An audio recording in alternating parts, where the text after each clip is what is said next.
Hotep. Bonjour, bonsoir, chers toutes, chers tous. Bienvenue dans cette nouvelle capsule. Aujourd'hui, nous allons parler du code Yod-Ré-Vav-Ré.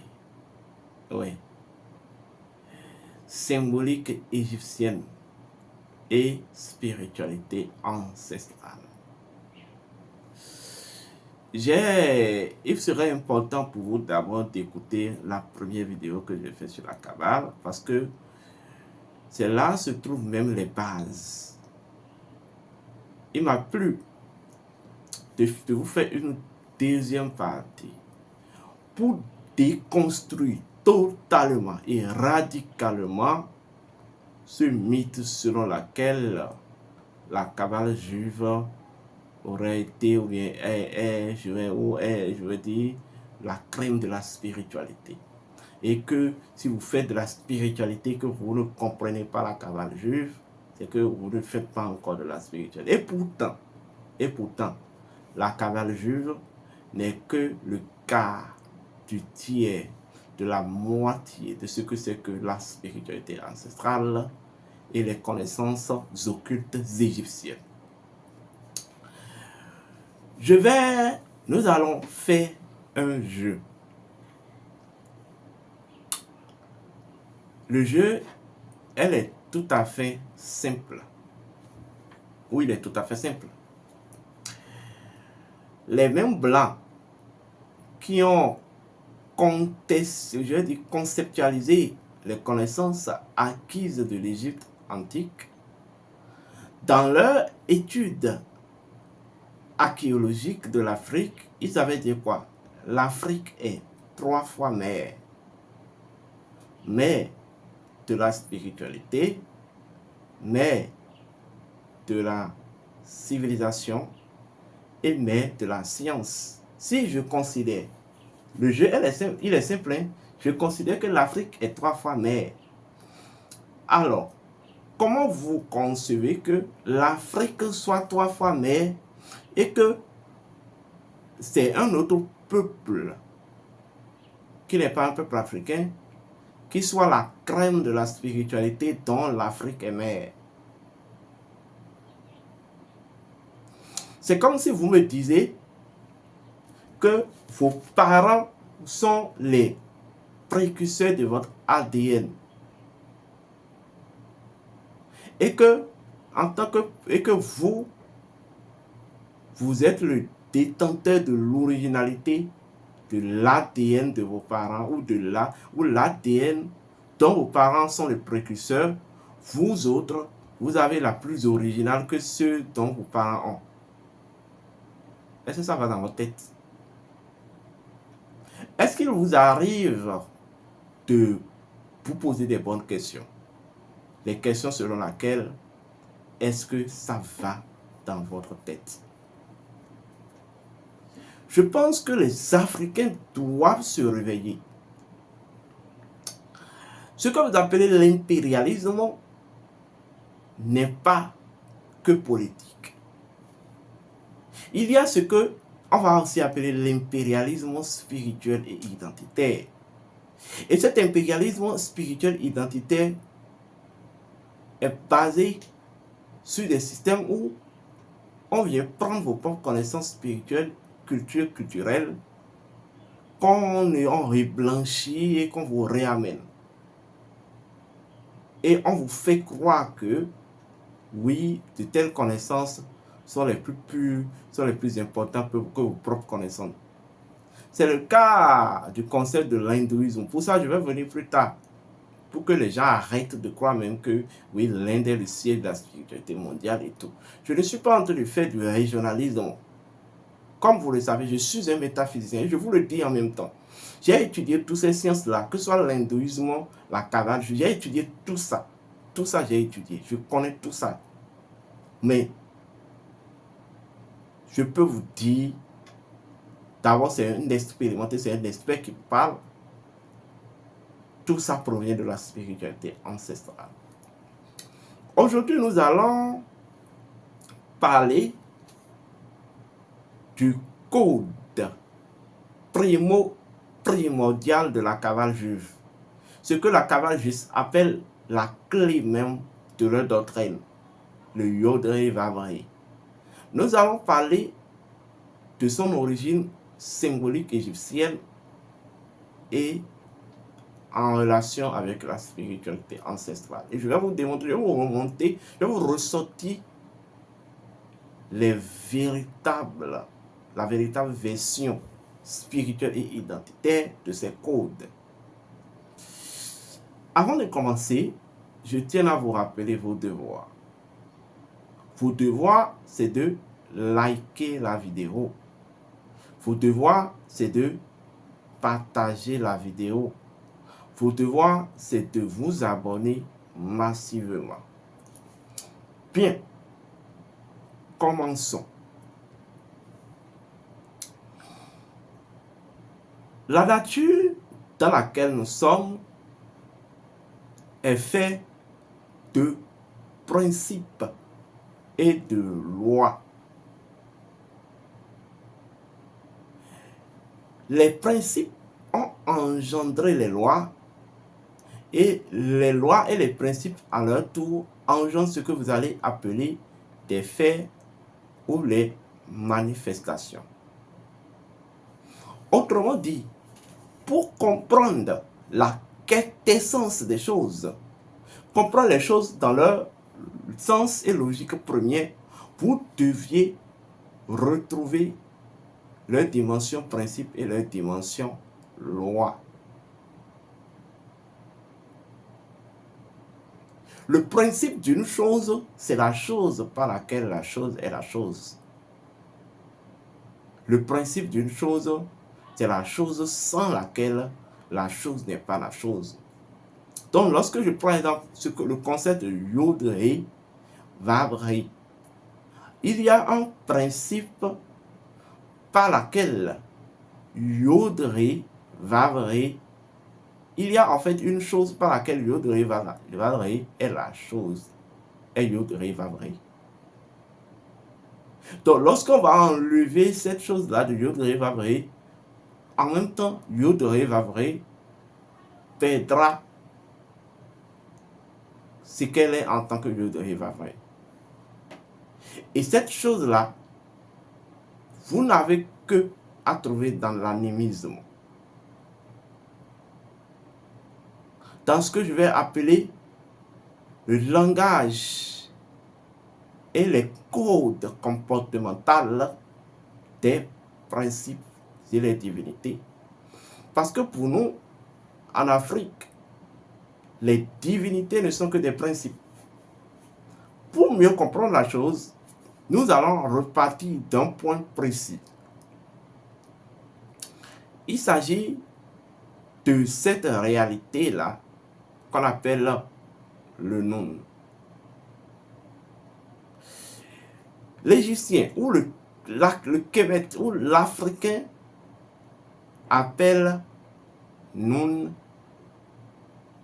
l'océan de vie ou l'océan de vie primordial. Vous me direz certainement, quelle est la différence entre la vie et l'océan de vie? La différence, elle est toute simple. La vie est un principe de mesurabilité. Par contre, l'océan de vie, c'est encore la vie dans sa dimension de non-mesurabilité.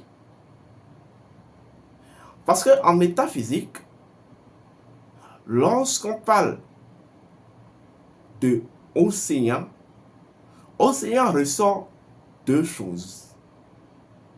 Océan ressort quelque chose qui est non quantifiable. Vous voyez? Non perspective, non limitée ou illimitée. L'océan ressort quelque chose qui dispose d'une masse et d'une vibration. Vous comprenez? Donc, ce qui représente, ce qui est la base de l'océan même, c'est la masse et la vibration. Donc, la quantité et la qualité. Alors, le Noun, c'est tout simplement cette réalité. Et d'abord, ce qui relève du masse, ce qui relève de la quantité, de la qualité, ou ce qui relève du masse et en fait de la vibration, revient juste à un principe précis, le principe de la source. Donc, quand on parle de l'océan de vie, il s'agit tout simplement de la source de vie. Oui, la source de vie. Alors, la vie, en fait, devient alors une mesure. Donc, l'océan de vie, c'est la source de toutes les mesures infinies et illimitées. Et ce qui constitue le fondement même de l'océan de vie, c'est ce que les initiés vont appeler la conscience première entière ou la totalité de la conscience. Oui. Le Noun, c'est la source première entière.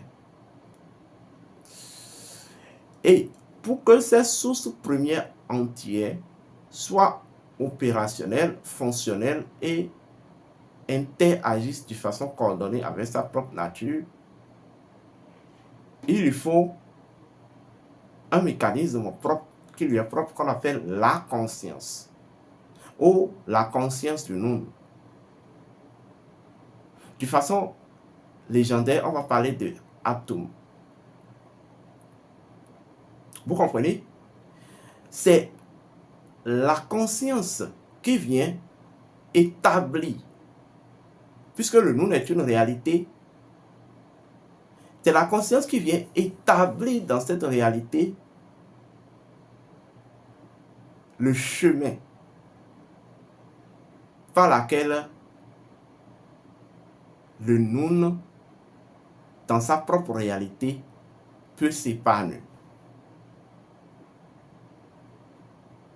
Donc, le Noun, c'est l'englobant tout.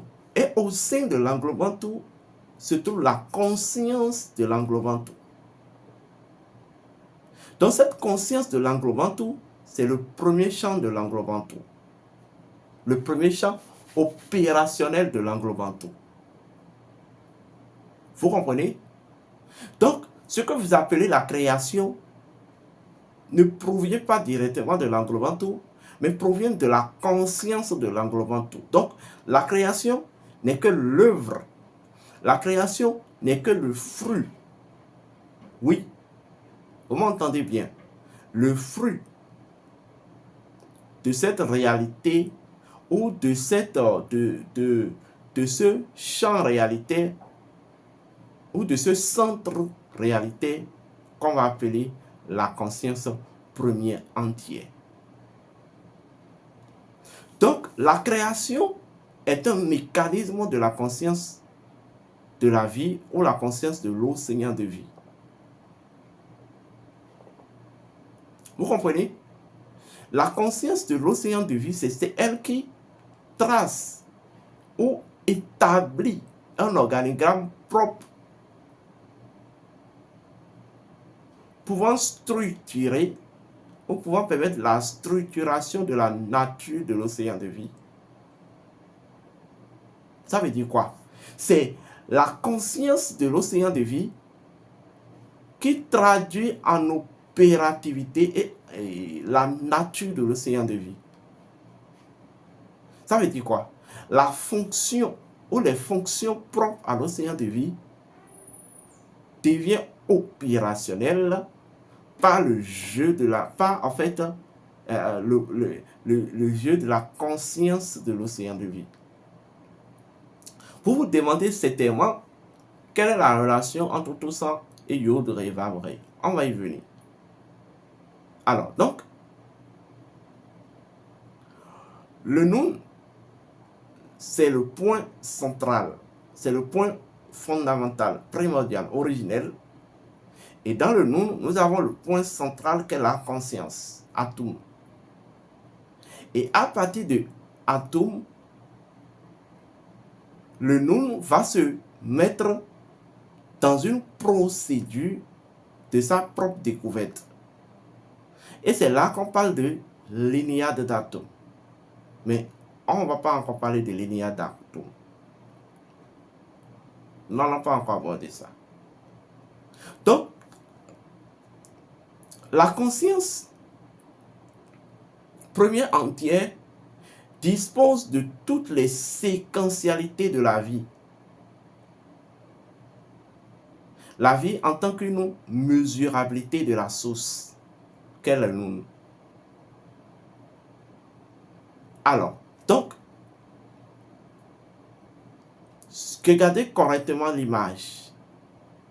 C'est comme vous prenez la mer et vous prenez les lacs. La mer peut être symboliquement considérée, peut représenter symboliquement l'océan de vie. Et le lac, la conscience, qui vient en fait, qui est au cœur même de la mer et qui se déploie dans la mer, au-delà de la mer. Donc, la vie prend forme. Ou en fait, le Nun, c'est déjà le tout, le grand tout. Alors, c'est à partir de la conscience de ce tout, où la conscience de ce tout devient un champ par lequel la vie, en tant qu'élément de mesurabilité absolue, en fait, commence par se libérer. Ça veut dire quoi? La conscience du tout, par essence, dispose d'un pouvoir d'autonomisation. Donc, tout ce qui va passer par le cycle de la conscience dans le Nun, en fait, va être, je vais dire, converti, ou en fait, va être, ou va hériter, ou prendra, en fait, l'empreinte de l'autonomisation. Tout, nous avons le principe de la souveraineté et autres. Donc, à partir de la conscience du tout, la vie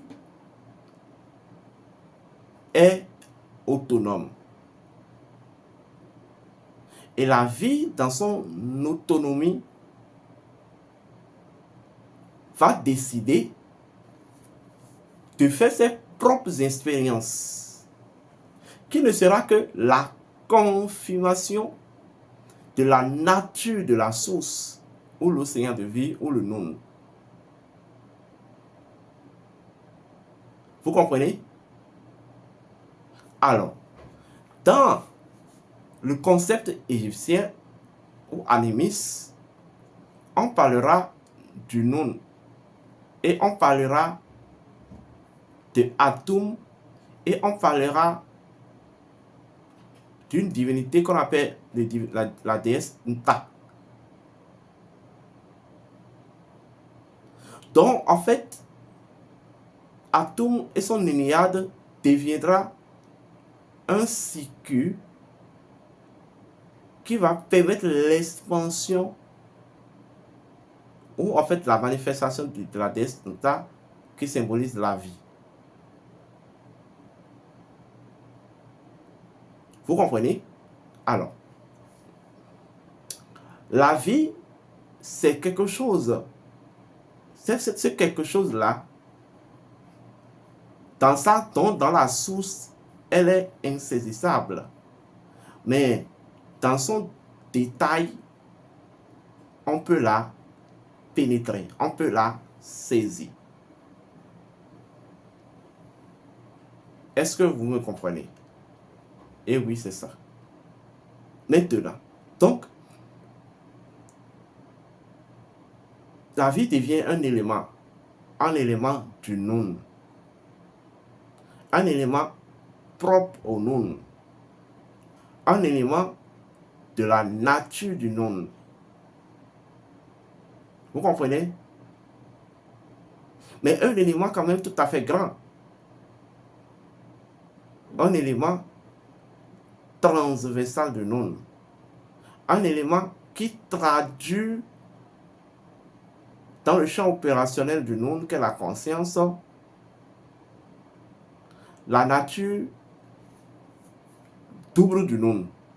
Le nous qui est à la fois transcendant et qui a une nature de transcendance et une nature d'immanence. Et c'est en ça qu'on dit que la vie est transcendante et immanente. Et c'est la conscience qui rend possible cet état de choses. Donc, la conscience devient un champ par lequel la vie, en tant qu'élément de mesure de l'océan ou de la source, vient démontrer, vient en fait prouver l'identité fondamentale de la vie, et de l'océan de vie plutôt, en tant que quelque chose de transcendant et d'émanant. Est-ce que vous me comprenez? Alors, lorsque la vie commence son propre parcours, il lui faut certaines maturations. Et ces maturations sont à 4 grands niveaux, ou disposent de 4 grands niveaux. Nous avons le premier niveau qui est la semence de la vie. Nous avons le deuxième niveau qui est en fait la fertilisation de la vie. Vous comprenez? Nous avons le troisième niveau qui est en fait la libération de la vie. Et le dernier niveau qui est tout simplement la matérialisation de la vie. Autrement dit, vous allez constater que même au sein de l'Énéade, il y a, même au sein en fait même de nous, il y a certaines divinités à part Atum qui semblaient en fait primordiales et cardinaux. Ces divinités traduisent de par leur présence dans le nous les degrés en fait de parcours de la vie dans la conscience du nous, dans son propre processus de maturité ou de maturation. Oui. Donc, vous avez le dieu Osiris qui est au cœur, qui est au sein du nous, la déesse Isis qui est au sein du nous. Vous avez le dieu du Ka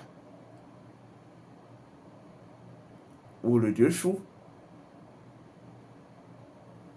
Vous voyez, le dieu du Ka ou le dieu Chou. Et vous avez enfin le dieu de la temporalité pragmatique. La temporalité, qu'est-ce qu'on appelle la temporalité pragmatique? Il s'agit tout simplement de la matière.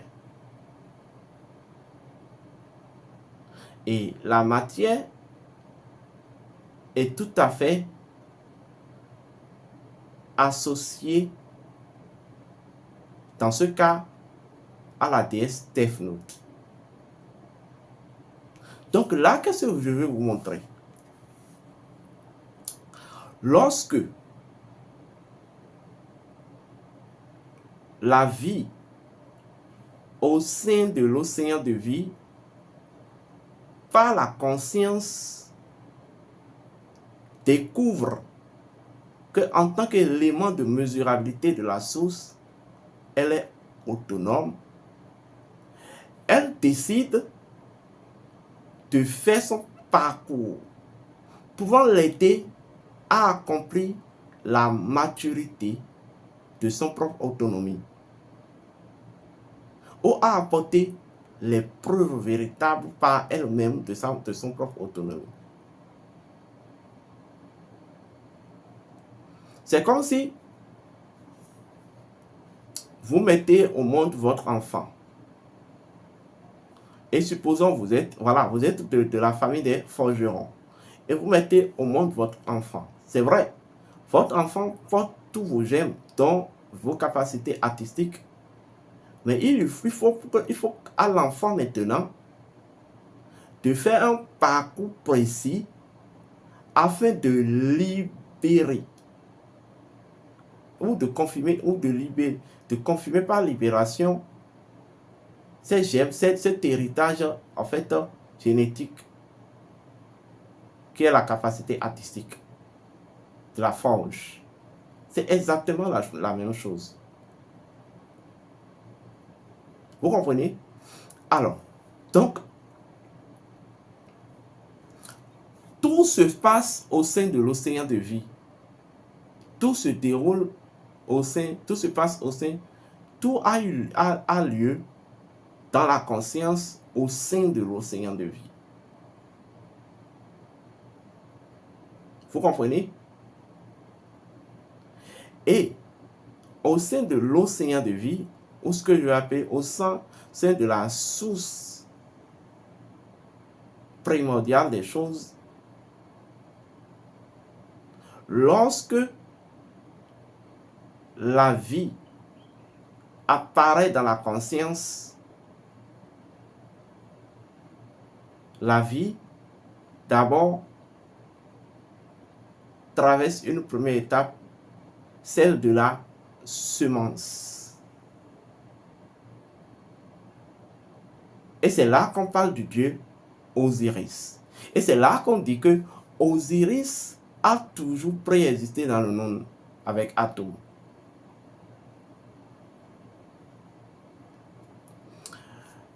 Alors, après la semence de la vie fertilise sa propre semence.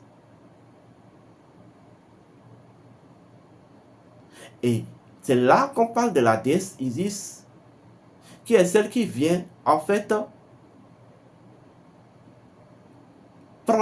accepter la semence, accepter Osiris en miniature. En fait, c'est elle qui vient conquérir Osiris en miniature en elle. Vous comprenez?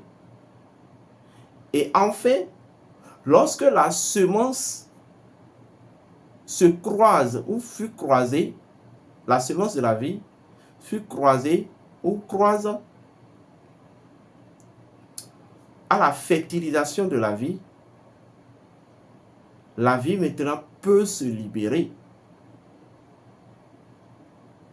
et se convertir ou intégrer une temporalité pragmatique. C'est le processus par lequel on obtient une incarnation ou on obtient un esprit âme dans un corps. C'est ça le Yud Ré Vav Ré. En réalité, Lorsqu'on parle de iode, iode vient d'un ancien mot iode. Vous voyez? Iode. Et quand on parle du son io, ça a une relation avec l'œil. Or, le sperme est considéré comme le liquide qui porte les spermatozoïdes, oui, et les spermatozoïdes qui sont considérés comme les yeux graines. Les yeux graines. Donc, quand on parle de iode, il s'agit tout simplement des yeux graines semés ou, de façon originelle, du dieu Osiris qui doit se faire conquérir par la déesse Isis, c'est-à-dire le sperme d'Osiris. Vous comprenez? Qui doit croiser l'ovule afin de réaliser au premier niveau là ce qu'on appelle le mythe Osiris-Isis. Vous comprenez? Le croisement entre la semence et la fertilisation, la capacité de semence et de fertilisation de la vie.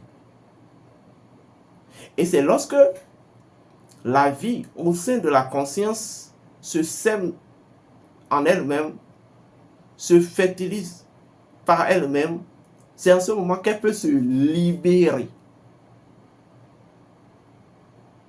Vous comprenez? Et après cette libération, elle peut se traduire ou s'intégrer dans une temporalité pragmatique, c'est-à-dire la matérialisation. Donc, le Yod-Ré, Vav-Ré, énonce ces 4 grandes divinités qui traduit dans le Noun, où en fait le Yod-Ré Vav-Ré provient des 4 grandes divinités qui traduit dans le Noun le parcours de la vie au sein de la conscience du Noun dans sa maturation. Oui, aucun kabbaliste ne vous expliquera comme ça.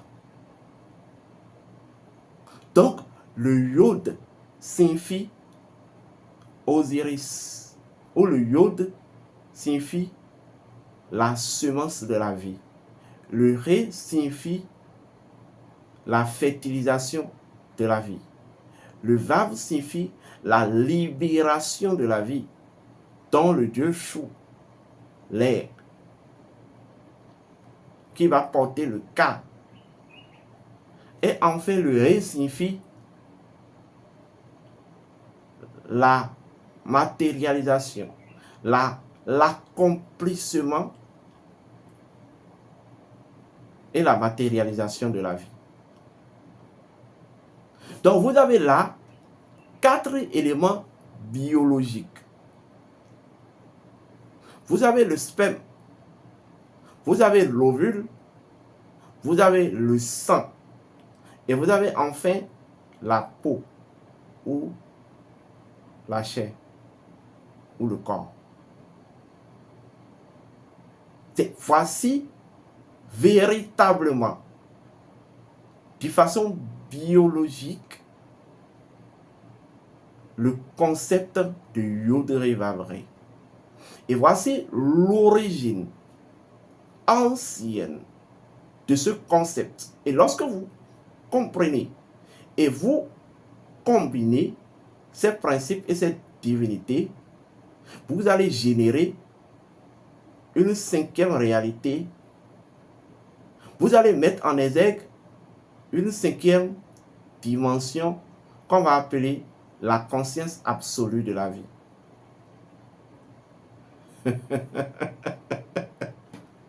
Et oui, c'est ça. Lorsque vous avez là les 4 canaux de la vie, ce qui permet à la vie d'être mature et de sa propre maturité d'être opérationnelle. Donc le mythe Osiris-Isis a toujours préexisté dans le Noun. Oui. Ça a toujours préexisté dans le Noun. Parce qu'en réalité, je vais aller encore plus loin. Lorsque vous prenez votre sang, le sang biologiquement vient après l'éclatement du fœtus constitué du spermatozoïde et de l'ovule. Il y a le sang qui commence par naître à partir du cœur. Oui. Maintenant, vous allez constater que j'ai parlé de Dieu Chou et de la déesse Tefnut. En réalité, la déesse Tefnut est considérée comme le principe de la temporalité pragmatique, ce que vous allez appeler la matière primordiale. Et de ce principe de la temporalité pragmatique, nous allons obtenir deux autres divinités. Le dieu, la déesse céleste et le dieu souterrain. Donc, en fait, si je reconvertis ça dans la réalité de l'homme, dans votre création, dans la création et dans les séquentialisations de votre vie, le sperme en tant qu'Osiris se croise avec l'ovule pour réaliser le mythe Osiris-Isis. Et après ça, les deux, dans leur croisement, l'ont libéré maintenant la vie à travers le dieu Chou qui porte le Ka dans le sang. Et par cette libération, la vie va intégrer le temps pragmatique ou la matière. Vous voyez? Va intégrer la matière, donc ce que je vais appeler la naissance, la réincarnation, etc., etc. Donc, Yod, Tré, Vav et proviennent de la symbolique du mythe Osiris-Isis dans le Noun, Nephthys et comment ça s'appelle?